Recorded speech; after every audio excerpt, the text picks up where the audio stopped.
De manera conceptual, podemos pensar en una computadora como una máquina que toma datos, los procesa y obtiene información.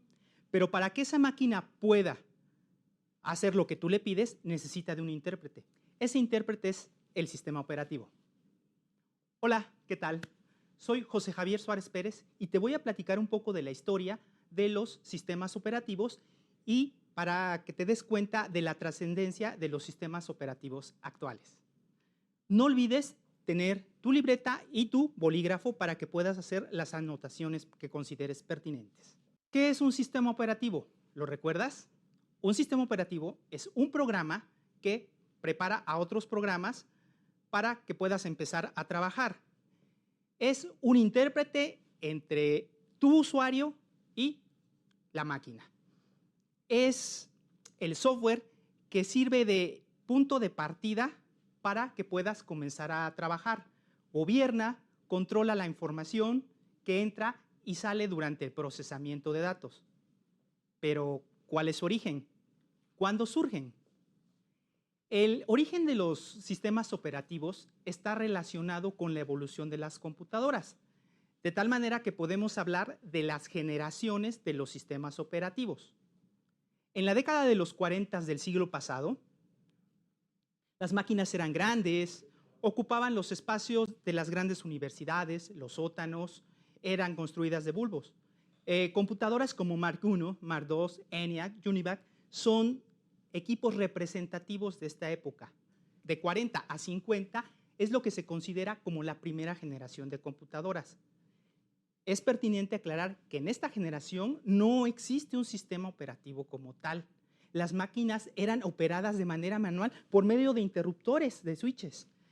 La entrada y salida de datos se hacía con tarjetas perforadas a través de una lectora y una perforadora de tarjetas. La programación se hacía de manera simultánea por medio de cables. ¿Qué marca la transición de la primera a la segunda generación? El invento del transistor. Esto hace que las computadoras se reduzcan en un 50%. Y en sistemas operativos empieza a gestarse el concepto de monitor, residente, procesamiento en lotes, es decir, por partes, y almacenamiento virtual. La primera computadora la desarrolla el equipo de General Motors dedicado a aeronáutica y lo hace en 1956. Existe otro invento que marca la transición a esta tercera generación de computadoras. Es la creación del chip. El chip o circuito integrado hace que las grandes computadoras se reduzcan a minicomputadoras y entonces surge en sistemas operativos el concepto de multiusuarios y multiprogramación. Pues los sistemas operativos tenían la capacidad de segmentar la memoria en partes. Entonces ustedes podían subir diferentes programas o procesos al mismo tiempo. Entonces surgen los primeros sistemas multiusuarios. A partir de la década de los 70 comienza el cambio de paradigma de las grandes computadoras enfocadas a los negocios a las pequeñas computadoras enfocadas al mercado del hogar. Estas computadoras son parte de lo que se conoce como la era de la computadora personal. La computadora personal es posible gracias a la miniaturización de esos circuitos integrados en pequeños circuitos a gran escala. Esto hace que en 1975 Steve Jobs y Steve Wozniak desarrollen la Apple I. La Apple I tiene un sistema operativo hecho en lenguaje ensamblador. Posteriormente, en 1978-79, surge la Apple II, que tiene un sistema operativo DOS desarrollado en lenguaje BASIC, Integer Basic, le llaman ellos. Y lo que hace es crear un sistema operativo, un 2.0, 3.0, que es la versión que más tiene vigencia. En este momento voy a hacer un breve paréntesis porque voy a empezar a platicar de Windows y Unix, que son los que de alguna manera generan todos los cambios. Empezaré con Microsoft. Microsoft, a través de Bill Gates, compra a Seattle Computers un sistema operativo conocido como DOS. Este sistema operativo DOS es modificado por su creador Tim Patterson, que también es contratado por Gates, y en 1980 lanzan el primer sistema operativo MS-DOS 1.0. Las versiones estuvieron vigentes durante 20 años. Entonces, hubo una versión 1.0.2.0 hasta la versión 8.0. En 1985, en el afán de tener capacidad gráfica tal como lo hacía Mac, empieza el desarrollo de sistemas operativos gráficos. Aparece una versión de Windows 1.0. Posteriormente aparece una versión Windows 2.0 y en 1990 aparece Windows 3.0, que es más cercano a lo que nosotros conocemos actualmente. Posteriormente, en 93 sale Windows 3.1 y Windows 3.1 para trabajo en grupo. Con bombos y platillos, en 1995 anunciaban el proyecto Chicago. Se conoce como un sistema operativo gráfico. ¿Por qué? Porque en todas las versiones anteriores de Windows trabajaban sobre un sistema MS-DOS. Entonces, aquí ya no. A Windows se ofrecía con un montón de disquetes que ustedes podían instalar de manera fácil y sencilla en un entorno totalmente gráfico. Las mejoras continúan, aparece Windows 98, posteriormente aparece Windows 98 segunda edición en 1999, que realiza unas mejoras de Windows 98. En el año 2000 aparece Windows Server y Windows Millennium Edition. Windows Millennium Edition sustituyendo a Windows 98 segunda edición, pero no tuvo mucho auge. Lo que pasa acá es que Microsoft también tiene una línea de sistemas operativos multiusuarios que se conoce como Windows NT Server. Entonces los une con la línea casera de Windows 98 y Windows Millennium, Windows 95 y desarrolla en 2001 Windows XP. Windows XP es un sistema operativo que tuvo mucha vigencia, estuvo hasta 2011, 2012 vigente y se les estuvieron dando actualizaciones a través de unos famosos Service Packs, Service Pack 1, 2 y 3. Esto hizo que hasta 2007 Windows diera a conocer o lanzara la versión de Windows Vista. La versión de Windows Vista tenía muchos problemas con la interfaz gráfica, no tuvo mucho eco y en 2009 aparece Windows 7. Windows 7 se convirtió a través del tiempo como un sistema muy estable. De hecho, estuvo vigente hasta 2020. Windows continuó actualizándose y en 2011 se libera la versión 8.0. El problema de esta versión es que cambiaba mucho la forma de trabajo habitual que tenían los usuarios de Windows 7. Entonces, en 2013 viene una actualización a Windows 8.1. A partir de ahí vienen continuas actualizaciones. Aparece en 2015 Windows 10 con un entorno gráfico más agradable, más atractivo y en 2021, en octubre, se libera la versión de Windows 11. Es pertinente aclarar que a mayor despliegue de gráficos y de facilidad para usuario, se requieren máquinas que consumen más recursos. Se requieren máquinas que tengan más memoria, mayor capacidad de procesamiento y mayor espacio en disco duro.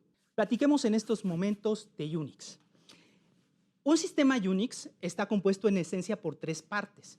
La primera parte es el kernel o núcleo del sistema. La segunda parte es una interfaz o intérprete de comandos. Y la tercera parte es unos sistemas utilitarios. Unix tiene su origen en 1969. Está desarrollado en lenguaje ensamblador. En 1970 podemos hablar de manera oficial de un Unix. En 1972 se traduce ese Unix al lenguaje C. Eso le da portabilidad. Los laboratorios de Bell y AT&T son los responsables o los dueños de las licencias. Ellos desarrollan de 1972 hasta principios de los 80s 7 versiones de sistema Unix. La versión 3 y la versión 5 fueron las más reconocidas y las más estables. Lo que hace Bell y AT&T es licenciar. Licencian y ceden derechos. De ahí que surjan nuevas familias. Esas familias son muy famosas y son licenciamientos que directamente reciben de Bell y de AT&T. Por ejemplo, en 1980 Microsoft toma una licencia y desarrolla su propio sistema Unix para computadoras personales y le llama Xenix. Otra licencia muy famosa es la que se le da a la Universidad de Berkeley en 1983. Aquí un dato muy interesante es que esta universidad son los desarrolladores del protocolo TCP de Internet, es el sistema BSD. En 1986, el sistema 3 es vendido a IBM. Finalmente, en 1990, Bell y AT&T venden los derechos a la empresa Novell. Algunas características interesantes es que en 1983, Richard Stallman lanza un proyecto que se llama GNU, que tiene como objetivo que venga un Unix que sea totalmente libre para que las personas que deseen puedan desarrollar sus propios sistemas operativos y sus propias aplicaciones. Y con esta idea, en 1991, Linus Torvald toma una interfaz que puede trabajar como sistema operativo. Entonces, en 1992, la publica bajo la licencia GNU y podemos en 1994 hablar del primer sistema operativo Linux 1.0. A partir de ahí, todo es historia. Las versiones de Linux han ido avanzando y en este momento es posible hablar del kernel 5.9 que se libera en 2021. Algunos otros detalles interesantes en relación a Linux es que en 1998 se lanza la primera interfaz gráfica. Recuerden que tenemos 3 partes en una base, en un núcleo de sistema Linux o Unix. Entonces, la interfaz gráfica y los programas de usuario son propiamente desarrollados por gente externa. En 2007 se comercializa Ubuntu, que es una distribución, pero ya se hace en una computadora marca Dell. Un detalle interesante es que en 2013 surge Android, el cual está basado en Linux, y en ese momento llega a abarcar el 75% del mercado de dispositivos móviles. En 2017 se da la mayor expansión en computadoras de escritorio y computadoras portátiles. Pasemos a Mac. Aquí la historia es muy amplia. Después de esas primeras Apple I y Apple II, en 1984 se lanza la primera computadora todo en uno. Los sistemas de estas computadoras abarcan hasta 1996. Son conocidos como simplemente sistemas 1, 2, 3, 4, 5, 6, 7. Steve Jobs es relegado de su empresa en 1985. Entonces regresa en 1997 y con su equipo de trabajo desarrolla el sistema operativo Mac OS versión 7.6. Para el año 2000, lo que sucede es que sale una versión Mac OS versión X. A partir de 2001, todos los sistemas operativos se conocen como Mac OS X, versión 10.0, Cheetah, y de aquí en adelante ocupan nombres de felinos hasta la versión 10.8, que es la versión Mountain Lion. A partir de 2013, con la versión Sierra, las versiones toman el nombre de regiones de California. Hasta 2016 desaparece la X del nombre de las versiones y a partir de ahí siguen teniendo nombres de versiones de regiones de California y tenemos la última versión liberada en 2021 que se llama Mac OS Monterey. Para concluir, los sistemas operativos es un tema muy amplio y para los que llevamos un poquito de tiempo en esto, se nos hace increíble ver cómo pasamos de grandes computadoras programadas por interruptores y por cables a pequeñas computadoras, notebooks del tamaño de una libreta, programadas con ambientes gráficos. La verdad es que en estos momentos, para las nuevas generaciones, lo más importante sería pensar qué sistema operativo me conviene más.